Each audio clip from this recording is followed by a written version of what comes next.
Ang daming langka. Perfect sa ating pangbenta. Hello mga ate ko, panibagong araw naman tayo at panibagong buhay. Tara, samahan nyo nga pala ako, mangunguha tayo ng pangbenta ng gulay ngayon. At syempre, pang ulam na din natin. Kunin ko na itong tanggoy ng inay para makapunta na tayo sa kapitbahay. Let it go! Sana may langka sa kapitbahay. Chabilen! Tara, nasa likod daw. Walang bilen. Pahinga ulit kami langka. Langka. Ha? Thank you po.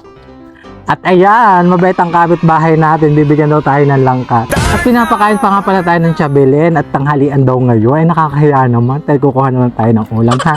Dali. Oh my God! Ang daming langka! Nakakatuwa naman! Ang daming langka. Perfect sa ating pangbenta. Perfect. Ang gaganda, ha? At try natin tong isa. Medyo hindi siya magulang, no? Tanggalin ko muna, hindi ako makatingin. 1, 2, 3, go! Ah! Perfect! Oh, di ba nakadalwa na tayo? May pambenta na tayo. At may pang-ulam na tayo sa ating bahay. Chabilan! Dalawa nakuha ko. Aba, may niyog pa. May bongga naman. Perfect. Komplerikado. Ayan, taray. O, diba? Nakadalawa tayong nyog. Perfect. Kabila, salamat ha. Hindi na nga magkaintindihan. Diyos ko, ang daming dala. Paano gari dadalhin sa kamay? Unahin ko muna tong langka. Ililiba natin sa bakod. Pabalik na ulit ako dito. Guys, ilalagay ko na dito. Talaga hindi ko mabubuhat. Ito lang ang bigat. Ililiba na natin dito sa bahay. Dito lang naman ang bahay natin, di ba? Ay, perfect. Oh my God, may saging. May nakita akong saging. Hayaan mo na, huwag na nating hingin. Baka sobrang kapal na ng mukha natin. Sorry na yun. Yun na lang yung dadalhin natin. Tabilin natin, salamat. Lalabas na nga pala tayo ng ating gate. Diyan ka na ha, bye. Thank you.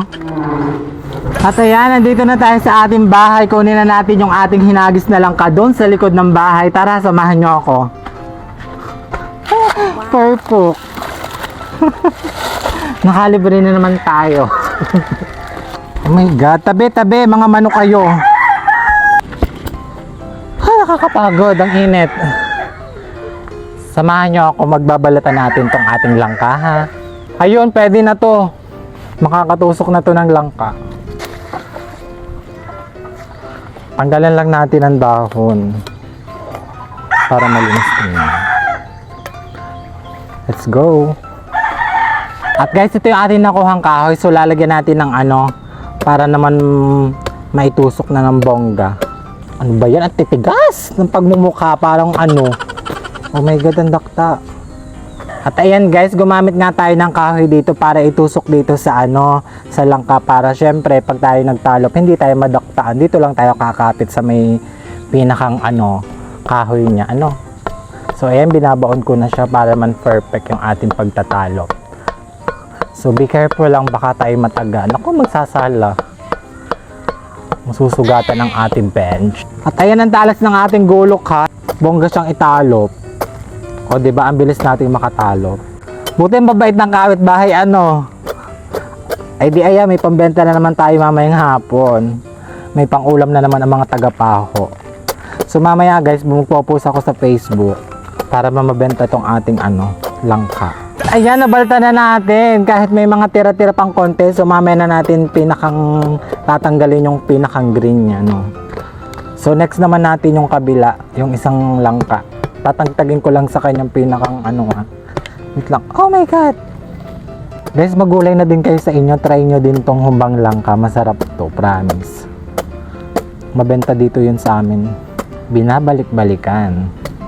Para ang keps ng mami, binabalik-balikan. Ano else? At ayan guys, natalop na natin. So makikita nyo nga pala, ang dami pang mga tira-tirang kulay green. So kailangan natin tagtagin to kasi alam nyo naman ang mga tao, baka mabash tayo. Nagbenta nga tayo pero may mga tira-tirang balat. Diyos ko, nakakaloka. Baka tayo ibash na mga chismosa, mga hindi naman mga kagandahan. Nakakairita lang. Kita nyo yan, yung taas, meron pa. So kailangan natin tagtagin yan. So kumbaga magbebenta tayo ng mas maayos para makaulit ang mga customer at syempre para masarapan din sa ating humbang langka. Oh, perpok. Biak. O diba tuwid na tuwid? Ang bongga ha? O malinis, fresh. Parang pagmumukha nyo. At ayan mga ate ko, nagtaga-taga ko na at napag-isa-isa ko na itong mga langka. So gagayatin na lang natin at hugasan muna natin ha. Kasi medyo dirty. Tapos tanggalin lang din natin ng mga konting green. Para walang chismis, diba? Perpok. At ayan mga ate, gagayatin na natin ang mga pino. Para syempre ang mga kakain nito hindi mabulunan, 'di ba? Pabebe lang tayo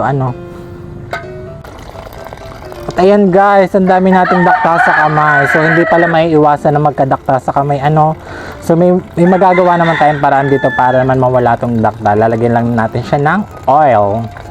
Or gas na lang kaya para isang silab na para putol na lahat ng kamay. No, ayoko. And guys, so hugasan na natin tong ating nalangka. Okay, kita yun, napakalinis. Fresh. Sobrang puti nung langka, sobrang sariwa. So hugasan natin siya para naman mailagay na din sa kaserola. Ayan. So, ang dami, nakaisang planggana tayong yung mga suki natin dyan, abangan yung ating humbang langka ha. Magpo-post ako mamaya sa Facebook. Ipapakita ko sa inyo ang pagkulo ng ating langka. At hinanda ko na nga pala din yung ating tungko na ating gagamitin sa pagluluto. Naghukay na nga pala ako din ng pagtutusukan ng bakal dahil sobrang taas naman na rin ating paglulutuan para naman madali tayo makapagluto. Na makapag-apoy naman ako ay kinuha ko na nga pala aring langka at agad ko nang sinalang din sa ating tungko para naman makapagpalambot na tayo makapagluto na. Pinaypayan ko na nga pala aring ating nilulutong humbang langka para naman dumayag na at makapagpapoy na ng malakas para naman bongga. Yan nga, may pagsayaw-sayaw pa ang bakla. Alam mo naman, model ng humbang langka. Ang nakita ko nang medyo maganda naman ang apoy, agad naman ako nag-intindi para naman magtalop ng niyog, para naman makapagata na tayo. Tinupas ko na nga pala aring niyog, nakasintigas ng pagmumukha nyo, aba naman, magpalambot din naman. Aba. Nang makapagtalop ako ng niyog, ay agad ko namang hinugasan din sa aming gripo para naman malinis ang ating pagkakayod. O diba, perpo. Pagpasok ko nga pala sa bahay, abay nakita ko ang kapatid ko, aba ano kayang ginagawa? Abay nakita ko yung nagbabalot din at magtuturon daw siya. Aba nga naman, may pang merienda at may pang ulam na tayo mamaya. Bongga, diba? At maya-maya na may dumating ang aking pinsan, tawang-tawa. Alam na alam pag may mga pagkain din sa bahay, ang bilis ng radar. Diba naman? Buhay na naman. At hinugasan ko na nga pala din yung aking kamay dahil sa sobrang dakta naman sa pagtatalop ng langka. Abay, nilagyan ko na ng oil para naman mawala na. Nang makapaglinis ako ng aking kamay, agad ko namang ginawa rin pagkakayod ng niyog. Nakita ko nga mga kapatid ko at ang pinsan ko dito nakatingin. Akala mo yung mga nagja-judge. Aba naman, tigil-tigilan ako. Pati rin pamangkin ko, abay tuwan-tuwa naman sa akin sa pagkakayod. Sabi mo, paglaki niya, siya naman na magkakayod. At nakita ko na nga ang turon din abay malapit ng maluto. Ang sarap naman. May pagmerienda na kami. Perfect ang kapatid ko sa ating pamerienda. Abay ka, bait naman. At sa wakas, ay natapos na din ako sa aking pagkakayod. 6 na niyog nga pala ang kinayod ko dyan. Diyos ko, ang sakit na ng kamay ko. Agad naman ako lumabas at nakita ko aring aking humba ay nagkukuluan na. Ay, perfo. Bongga pa din ang apoy kahit hindi ko matingnan. Hinalo-halo ko na nga pala din yung ating langka para naman may benta na mamaya. At nang mailuto na agad ko na din namang hinango din sa ating tungko para naman palamigin na muna din at ayan, kitang-kita nyo, ang sarap ng ating humbang langka. Busog na naman ang ating mga kapitbahay dyan at tayo magbebenta na mamaya. At agad nga sa sobrang init ng panahon ay agad naman ako napapunta at talaga ako'y liligo na sa sobrang init na. Hinanda ko na nga pala dyan ang aking tuwalya at ako'y maliligo na at para man makapagbenta na at mamaya ay fresh para man makakota. Bongga! Nang ako'y matapos sa aking pagliligo ay agad ko naman din yung pinagsasandok at nilagay na din sa plastic at pinagbabalot-balot ko na para man mapagbenta na ari mamaya. Talagang maggagabi na ay nag-iintay na mga customer kong magaganda. At habang ako'y nagbabalot ay ako'y napasayaw na nga pala dyan at dahil sa sobrang dami ng aking ginawang humbang langka, ari kayo mauubos? Aba naman, sana na may maubos. Habang ako'y nagbabalot din sa aming kusina ay agad namang may tumawag sa unahan ng bahay at bibili na daw ng humbang langka. Abay saglit lang at ako'y nagbabalot pa ha. At inabot ko na nga pala din ang humbang langka din sa aking pinsan dahil gutom na daw ang Kuya Macho. Wakas ay napagbabalot-balot ko na ating humbang langka ni Ate Bench at i-deliver na natin sa mga suki. At ayan, kala mo na yung model ng humbang langka. Sino ka dyan? At naalala ko nga palang hiningi nga lang pala natin aring langka. Abay, syempre, bibigyan na natin ang may-ari ng langka. Abay, nakakahiya naman kung hindi dadalhan. Bibigyan natin sa lolang Bilen para naman siya'y matuwa. Tara guys, samahan nyo ako at iaabot na natin tong humbang langka. At katal na nga ang bakla dyan sa paglalakad, hindi na maintindihan kung anong gagawin baga. Ay malapit na maghapon, hindi pa nakakapagdala at nakakapagbenta. Nang ako'y nagtatatawag din ay nakita ko ang Bilin ay bay nasa pintuan na, nakaabang na sa aking humbang langka at agad ko namang inabot din At ayan, nagpasalamat nga at nakita mo, tuwan-tuwa, purple. Nang makabalik ang Bilin, abay kita ko'y dalwa-dalwa na ang mangkok na binigay sa akin. Ari daw yung isa ay amin. Ari daw nakalimutan ng isa uli. Aba naman, bumga. At pinaglaruan pa ang mangkok na dalwa-dalawang hawak at ay nag-iikot. Akala may Diyos at may pagbabay pa. At hindi pa nagpaawat, pati di naman din sa karsada ay may pag-ikot pa. Aba naman, pag nabangga, di tegi. At ang kapatid ko ay nakabang exit, ang bakla. Makarating na ako din sa bahay ay agad ko namang nilagay din sa lalagyan para man maibenta na at mailako na at matapos na rin kalokohan. At ang mga customer ay kanina pa nagchat-chat at nasa na daw ang kanilang humbang langka. Sabi ko na may mag-antay at ako'y nagdala pala din sa kapitbahay. At agad-agad na nga ako lumabas din sa aming bahay para naman may deliver na rin humbang langka. At talagay gutom na daw at maghahapunan na sila. Buti na lang dumating agad ang kapatid ko at ayan nga gagamitin ko na ang motor namin para makapagtinda at makapag-deliver na tayo. Tara, samahan nyo nga ako. At sumakay na ako sa motor at dali-dali na akong nag-drive at ang mga kapatid ko at mga pinsan ko, abay, mga nagtingi ng padit, mga nagharap at kayo nabangga ako. At ako'y nagpatuloy na sa pagdadrive at maya-maya may nakasalubong kaming matanda din. Abay, may pagkaway pa sa akin. Sino ga naman yun? Bongga So ko na nga pala ring daan na are. Ano ga naman pagkalubak-lubak para mga pagmumukha nyo nakakaloka. Sira ang gulo na sasakyan. At nakita ko nga pala yung nakaabang na din si Konsehal Freddy at kaninang-kanina pa daw nag-aantay ng humba. Ba naman? At binigay ko na nga pala din kay Konsehal Freddy ang humbang langka. Talaga daw siya'y kakain na. Aba, at ayan, may pagkaway pa. Hindi pa kabog. Bongga. At nagtatawag na nga pala ako din sa Lolang Diligay. Ang lumabas ay si Sir Ade. At ayan daw, ano daw daladala ko. Sabi ko, may order ang kanyang kapatid ni sa Marisa. Abay, wala daw umalis. Sabi ko siya na lang magbayad, 60 lang naman. Ay, ano gang pagkakapogi ni Sir Adi? Aba naman, nakahubad pa Sarap yarn. Nang makalabas ako din sa may kalsada, agad namang may tumawag din at hindi agad kanina bumili. Abay sabi kanina ayaw daw. At bay nung nakita ko nagtitinda, abay napabili naman. Kala daw kung sino daw na nagbebenta Abay bongga. Ako'y mapadaan din sa aming bahay. Abay nakita ko nandini na pala si Ate Crashel at ang kanyang asawa. Abay kanina pa daw nag-aantay sa aking humba. Oday palayas-layas. Aba ako'y nagbebenta. Maya-maya naman. At arin na nga, inabot ko na nga ang humbang langkat. Kanina pa daw, alis na daw sila. At ayan, ayaw pa nga magpakita sa aking vlog at nahihiya daw. Bay, hayain na kung ayaw.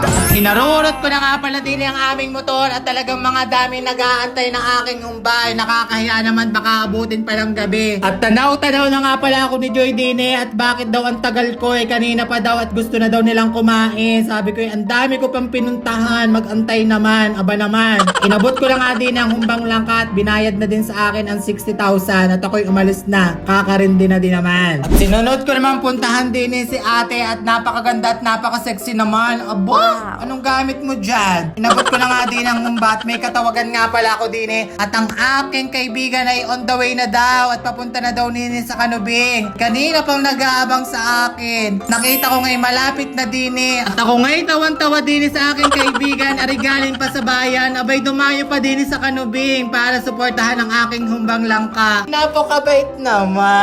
Inabot ko na nga pala din kay ate ang humbang langka. At wala, naghahanap pa siya ng lalagyan. Ako na may wala ding dalang lalagyan kundi ari lamang. Sabi ko din na lang ilagay sa may eco bag para naman maganda at hindi maglamutak. At lumiba na nga pala ako din sa kabilang kalsada. Ay naisip ko nga pala may order din sa ate Tintin. Din lang sa tapat ng bahay na aking pinagbigyan kanina. Abay makakalimutan pa. Aba, umalis na nga pala kami din at kami pauwi na at meron pa kaming pagdadalan din sa Dulong Paho. Abang malayo pa nga, kitang-kita ko na mga bata ay nakaabang na sa akin at kanina pa daw nag-aantay at tagal daw ng aking pagdadala. Bay sorry mga kids at may madaming ginagawa ang ate bench nyo. At kinuha ko na nga pala din ang kanilang dalawang order na humbang langka at binigay ko na nga at inabot na din sa aking ambayan. At sinunod ko namang puntahan ay din sa aming kanto ng Kanubing at baka may bumili pa din ay may nakita ko nga si ate Yolanda ay inalo ko na din ng aking humbang langka. Agad-agad din naman siyang bumili hindi na nag-alinlangan pa. Nagbayad na sa akin ng 30 pesos sabay exits. Maraming salamat po. At pumunta na nga pala kami din sa gasolina station sa Moga sa may kanto ng Kanubing. Nagpakit na nga ako din at nagpagasolina at baka maubusan pa kami at magtutulak pa ang bakla. Kawawa naman, naglako na nga. Pagod pa. At nakita ko nga din pala yung plat ng aking motor ay agad ko naman tinawag si Kuwait na kiusap na akong bombahan naman ang pabahagya at para naman tumigas. Baka mamaya ay magtulak ay kawawa naman kami. At ginabi na nga pala kami dyan sa aming pagtitinda at ayan nga pauwi na nga pala kami sa aming bahay. Maraming salamat po sa lahat ng bumili ng aming humbang langka. Sa lahat ng mga nanonood at tumatapos ng aking video. Maraming salamat po. See you on my next vlog mga ate ko. Bye!